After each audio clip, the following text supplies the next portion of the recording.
All right, y'all. What up? Otis Funkmeyer here live with Playboy Sticks. Subscribe, hit the notification bell so you can be live with us next time. And we're gonna watch some messengers. Yeah. Yeah, that's right. So yeah, this was like I think 2005ish or something like that, around that time. It's a couple messages. It's Chuck Kearney, but then there's a guy from Gentleman in Production named Charlie Rock, and then Newberry's gonna make an appearance as well, who wasn't in the messengers, but he's like, another boogaloo from Oakland. But I like to look at this one for how the messengers kind of changed the game and started adding this routine elements, really changing the routine game, and also how they're hitting. And a lot of the old school Bay Area timing kind of goes along with what they're doing here.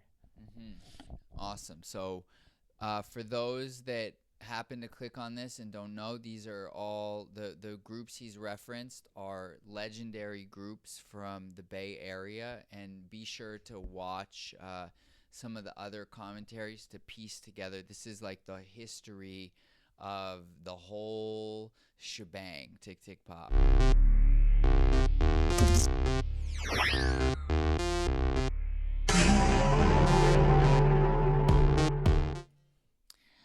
All right, take it away. All right, here we go. I love it. This footage is like so underground that all we have is a video camera shooting a computer screen. Yeah. Like, That's you right. know you're dealing with some underground shit Yeah. in 2018 when that's all you got. Okay, so I mean, right away you have stuff to say. I know. Yeah, so they can come out creeping. So this is a way of creeping. They're gonna add a little head bob to it. Dun, dun, dun. So they're bouncing off of this little hit. They're doing a little hit. Dun, dun, dun. Boom, boom, boom, boom. And right when they hit, I like to call it the start hit. It's like they bounce off the hit, boom, and then their leg comes up.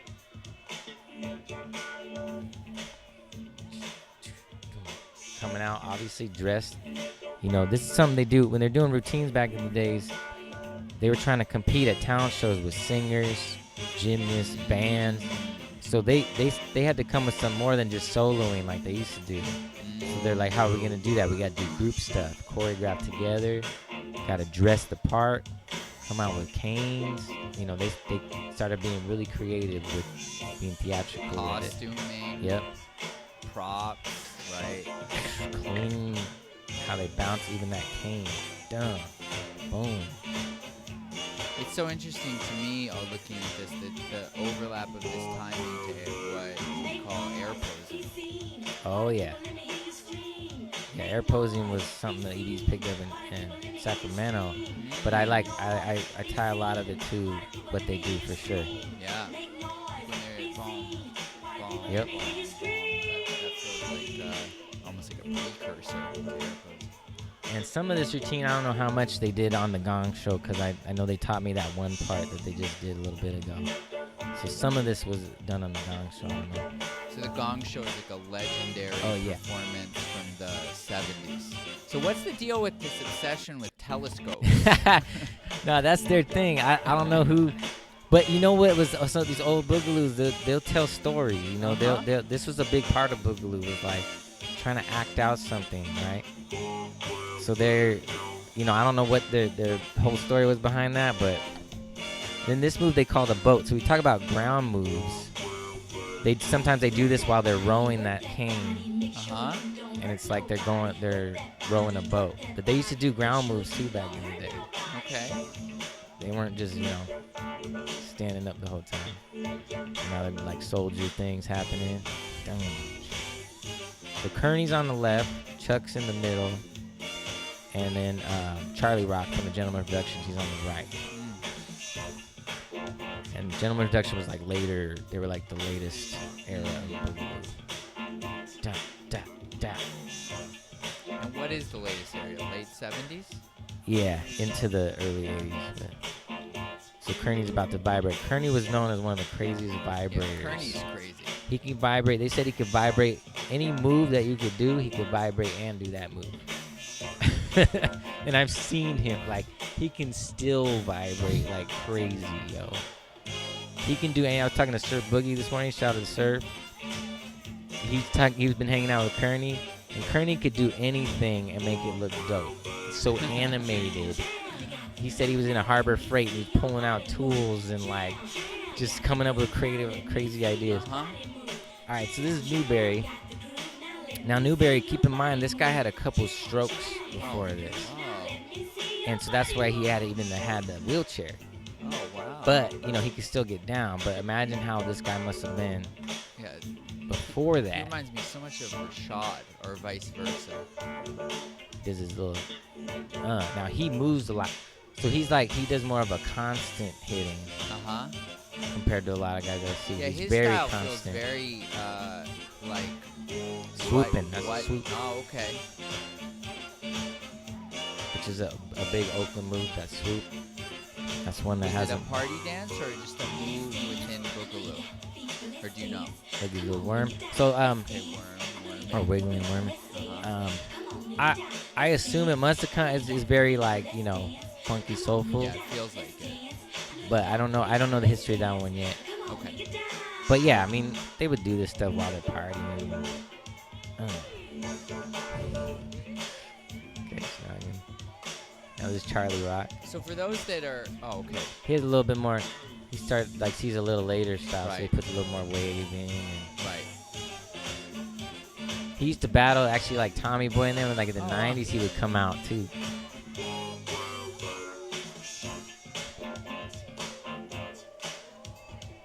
So now there you go.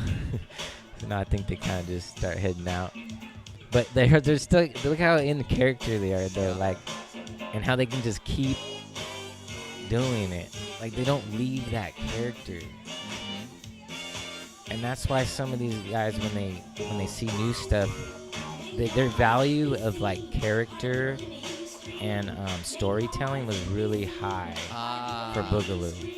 So sometimes when they don't see those elements anymore, they go, that ain't Boogaloo, or that, you know, even though there's a lot of movements that might be similar. Sure. Yeah. Okay, I want to watch that again because I feel like there's a whole nother wave of things you can say about it. Sure. Like, you know.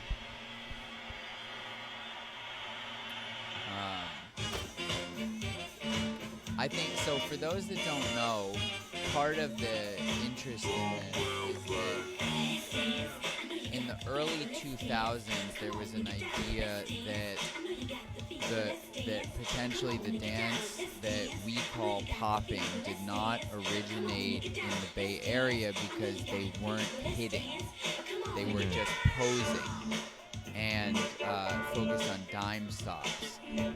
But people like Kearney and Newberry in particular, and Chuck, and Dan, I guess the list gets longer and longer, starts to show that that's very much not the case, because the way that so Kearney, Kearney's on the left right now? Yeah, and Chuck's in the middle, Kearney in particular, the way he's hitting is very much what we would recognize as popping. Now maybe you could say, he's using slightly different muscles and effects to create the effect, but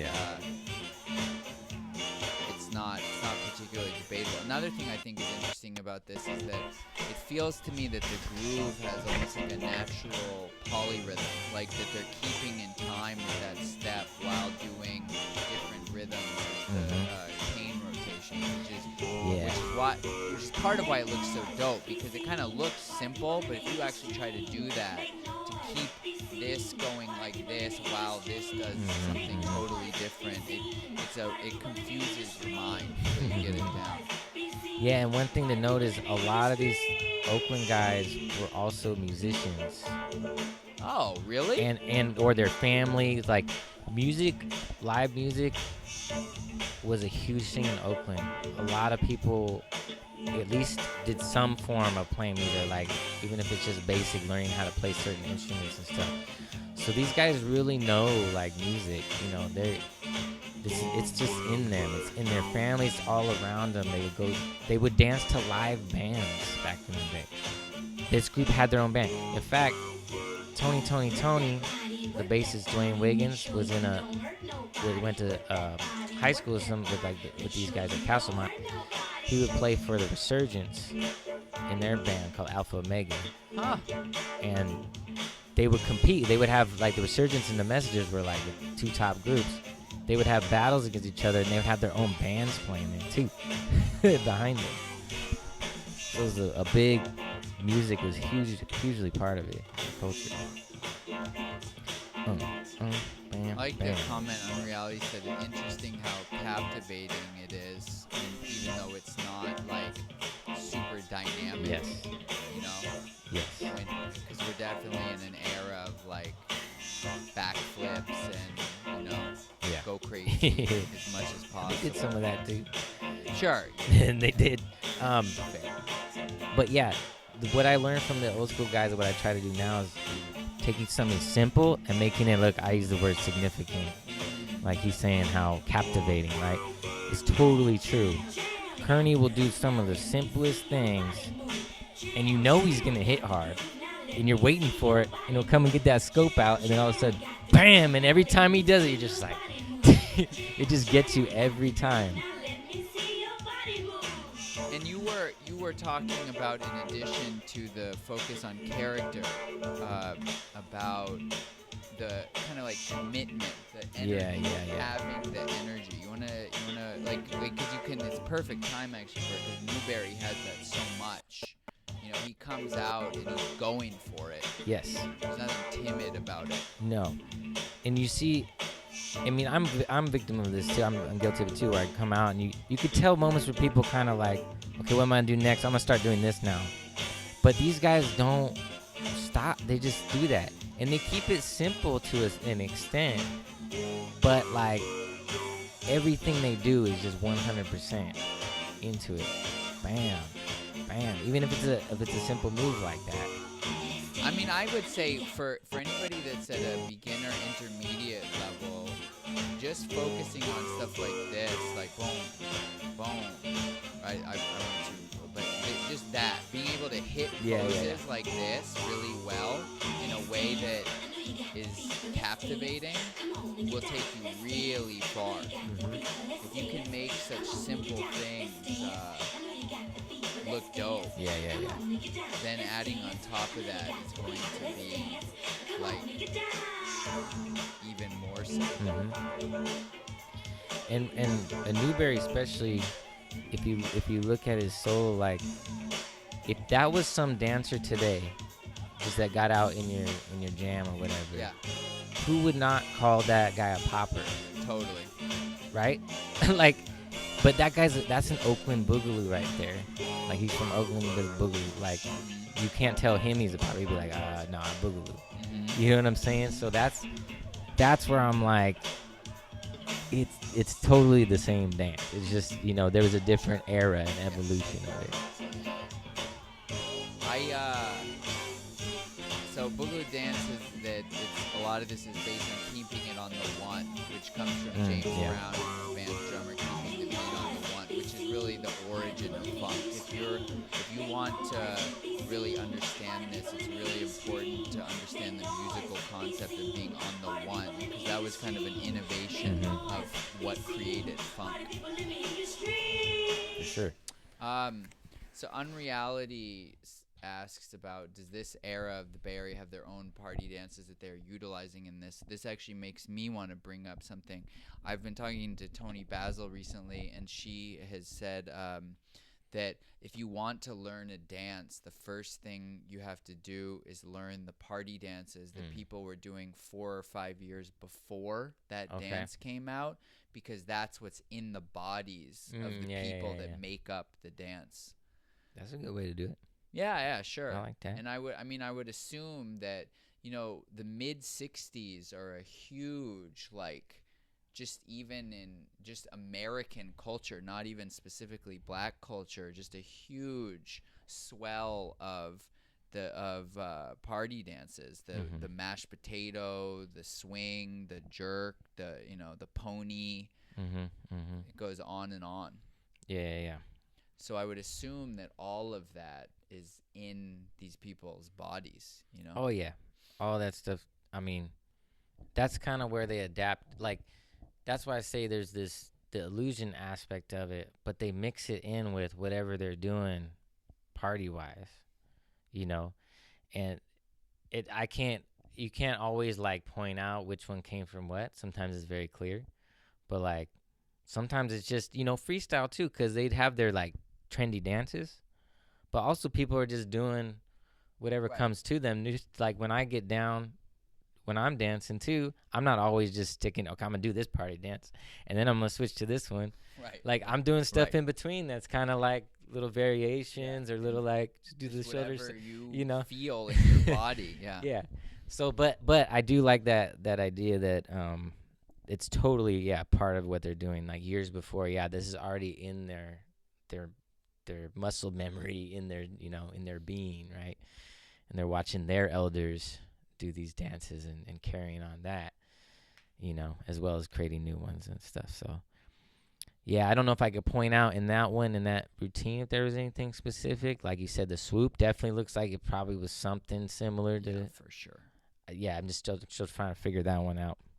But it was one of the original movements for sure, Boogaloo. I love it, man. The Messengers.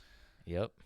All right, we're gonna keep it moving. This is part of a whole series of commentaries on the history of the dance, whether you call it popping, boogaloo, strutting, breakdancing, dubstep, whatever you call it. We're and Dan says the camel walk. Can't leave out the camel walk, sure. of course. And one thing with this one too, I want to say the Messengers please. had a huge influence on the routine game, like that little bounce step they were doing with the canes, and some of the domino moves like bang, bang, bang, bang. Like they really changed the game and influenced a lot of people with how polished and mechanical, like I would say more mechanical the routines became, versus like the Resurgence were a little bit more about doing the older soulful like Temptations type steps and doing all that, mixing a little bit of boogaloo, but the Messengers had this more mechanical style, and that really like influenced a ton of people. So they not only did their solo stuff that influenced a lot of people, but this group stuff too. And they came out of caskets. They had like, that was one of the ones people remember, like they had like tried to do special effects and the makeup. Like they really tried to change the game as far as the boogaloo routines go. So yeah, they give them a lot of credit there. And what with this casket stuff, what era are we talking? The casket I think was about 74. Okay. When they did that. Cool. Because the group kind of started in 72, but like it was a Kearney and Randy and a couple other people, and then Chuck didn't come till maybe 73, 74-ish, like late 73 maybe. He was already in a group called Exotic Movements before that. And so it was like Chuck brought a lot to the game as far as the routine stuff, apparently. That's what they tell me. So Chuck was like a big part of how their routines developed, and then they started like really elevating in that year, 74. Yeah. And another thing to keep in mind is that this, again, is mixed with the culture, because at that time, Parliament, and with George Clinton, was one of the most popular bands, maybe the most popular band in the black community, and has a number of legendary concerts in the Bay Area that involve hugely theatrical productions, right? Which is the time that these would be kids that are getting inspired by stuff and wanting to do something like that. And that's, I'm sure, a huge influence for them on wanting to push these things, like coming out of like that's the famous thing that George Clinton did, is that a flying saucer, the band would start and then a flying saucer would come out over the mothership and it would land and he would walk out of it and the concert would begin. And if you can try to time travel yourself 50 years ago, like that is unprecedented. It's like people are they're losing their minds over like, how do you do that? It's nothing like that was being done in concerts, and it came to influence Michael Jackson and Prince and just on and on. And Boogaloo Dan in the chat says that we learned how to do routines from the messengers, and everybody copied the routines. So you heard it here first. There you go. All right, y'all, we can keep it moving. Tick, tick, pop. Peace.